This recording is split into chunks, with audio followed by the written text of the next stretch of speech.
in which Adam makes his case to Sally and Nate surprises Elena with his latest scheme. Nikki confides in Victor about her anxieties on today's episode of The Young and the Restless, while Elena is shocked by Nate's next move, and Sally informs Adam that he's poisonous. Young Candace. When Nick walks inside society, he finds Nate sitting at the bar.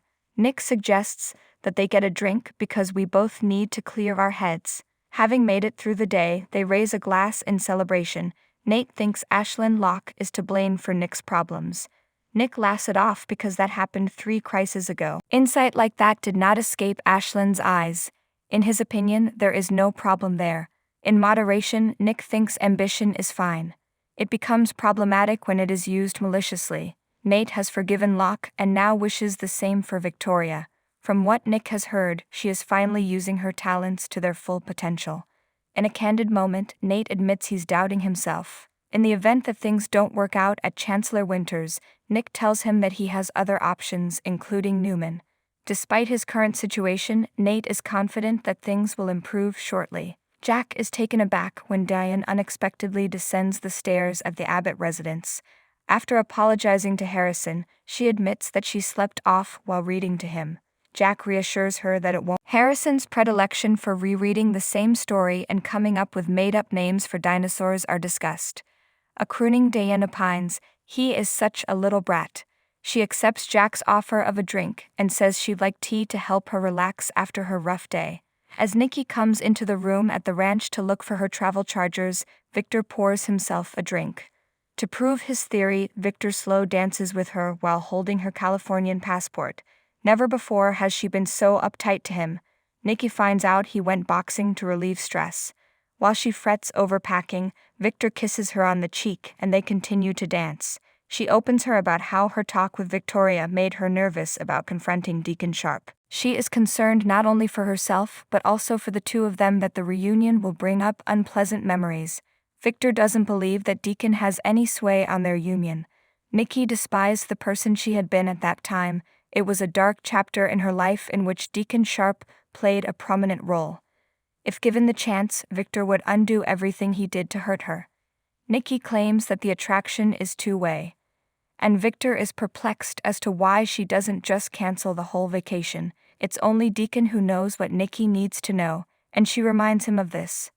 As she reflects in the mirror of her suite, Sally exhales and has a sudden flashback of the time she had sex with Nick. Adam, standing outside the room, knocks on the door and asks, "Sally." With a swift wipe of her face, she makes her way to the entrance and boldly unlocks it. When she returns home from society, she asks him whether he followed her. For some reason, her departure from the GTAC has left him puzzled. This place was too stuffy for Sally. Adam requests entry for a chat. In the end, she gives in. Sally makes Adam a drink and then wonders whether something can't wait until the next day. When Adam is alone from Eve, he inevitably says, "I miss you." For fear of having second thoughts, Sally begs him not to make her regret inviting him in. He knows he messed up their relationship by acting hastily at the pool bar, but he still can't bring himself to let her go. The last thing Sally needed was to hear that. She starts pacing across the room. Adam recognizes her resilience and success. Seeing her flourish convinces him that he took the right choice, even though he now understands that he shouldn't have acted alone. He's dedicated to regaining her support now that they work for rival firms. Sally is stunned, can't believe he actually believes they'll get back together after all these years. They have so much potential together, and he wants to do anything he can to win her forgiveness and love again.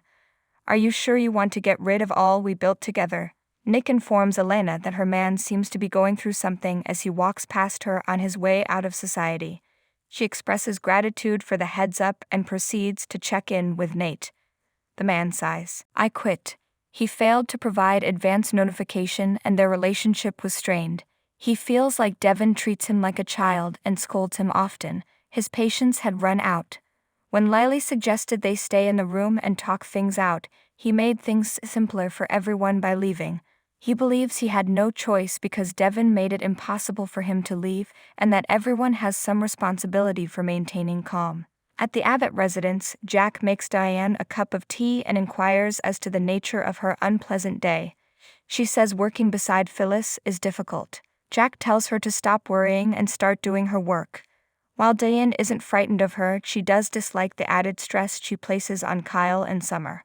Perhaps it was a bad decision for me to work for Marchetti. There in Sally's suite, she tells Adam that his timing is terrible. She made a bad decision earlier today, and she shouldn't even tell him why because he doesn't deserve her honesty at this moment. Since I was at the Sky Deck bar with you, I had to skip a crucial appointment. After he hurt her so badly, she stopped caring about her job. I can't seem to think straight when I'm with you.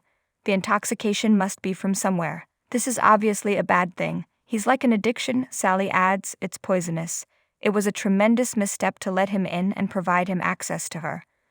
When Nikki brings up Deacon Sharp at the ranch, Victor offers to help out, but she declines his offer, saying she needs to handle things on her own. She reassures him that he can protect their wealth from Deacon and anybody else. Nikki is confident that he can shed light on Diane's time spent in California. So that Victor can have him in Genoa City, he wants to send a group there to pick him up. The question from Nikki was, "You mean kidnap him?" With no choice, Victor lets her go to Los Angeles to see Deacon in the hopes that she can glean the intel she needs to get rid of Diane. Nate's departure from Chancellor Winters has been met with relief by Elena in the society community, where he was clearly unhappy. Nate believes he has found a means to demonstrate his competence and foresight to Devon and the rest of the company's leadership. Adam claims there is chemistry between them while in Sally's suite. If you ask Sally, she will tell you that times have changed.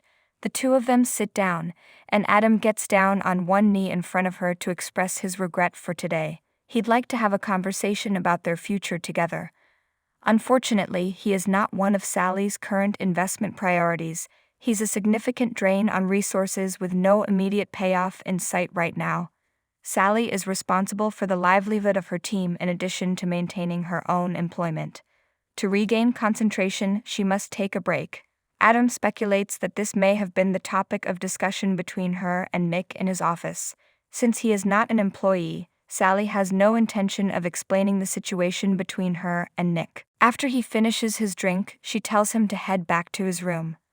I think it's time to end this conversation for now. Adam finishes his single malt. He recognizes that she is saying what she believes she must in order to cope with her suffering, but he urges her to disregard her head and follow her heart instead. I know I upset you, Sally, but I really did mean what I said today. In his mind, he was shielding her from harm, but he was completely wrong. He never stopped loving her through it all, and he doesn't believe she ever did, either. Jack encourages Diane to continue with her plan and remain at Marchetti while they are at the Abbott residence. It seems to Diane that he is correct. Jack ponders the difficulty of life.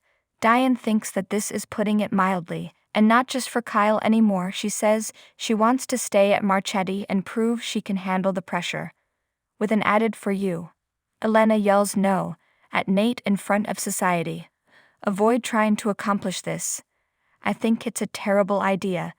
Nate is shocked that she isn't on his side once more. She was the one who urged him to leave Chancellor Winters. Not like this. Elena protests.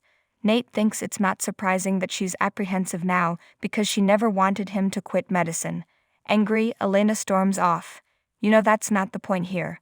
If he follows through with this plan, she says, he won't end up where he needs to be. Nate does not expect her to constantly agree with him, but he does need her to comprehend his perspective because he is stuck with few other choices. The problem, according to Elena, is that he's letting his morals slide. After everything Devon put him through, Nate feels it's only fair. Elena argues that this could have repercussions for other people. Deep down, he knows it's wrong. Nate, come on. Take some time to consider this. Jack and Diane, at the Abbott residence, express happiness at their current level of harmony. She is pleased with their progress. Jack respects her will to show she's changed for the better. Diane declares that it's time for her to go home. Due to the late hour, Jack offers her his guest room. She reflects about the situation, decides she needs to leave, and leaves. Victor will have his security team tail Nikki through the streets of LA while he relaxes at the ranch. She is concerned that they will alarm Deacon and wants to make sure they are stealthy. The family, Victor says simply, means the world to me. In this case, the kissing couple. When he gets to Newman Enterprises, Nick immediately yells out to Vic, "Vic, you hear?" He settles down on the couch and pulls out his phone when he receives no response. CEOs are human too, he writes to Sally on his phone. Remember to include me in future updates. While alone with Adam in Sally's suite, Sally receives a text message from Nick. Taken aback, she reaches for her phone and begins to peruse the message. Adam wonders aloud if this is a serious matter. To her, it's none of his business, so she tells him as much. Give me some room to breathe. She goes to the door and opens it. You should probably simply leave, in my opinion. Adam abides with her wishes. As she slams the door, Sally leans against it, her expression a mix of anger and sadness.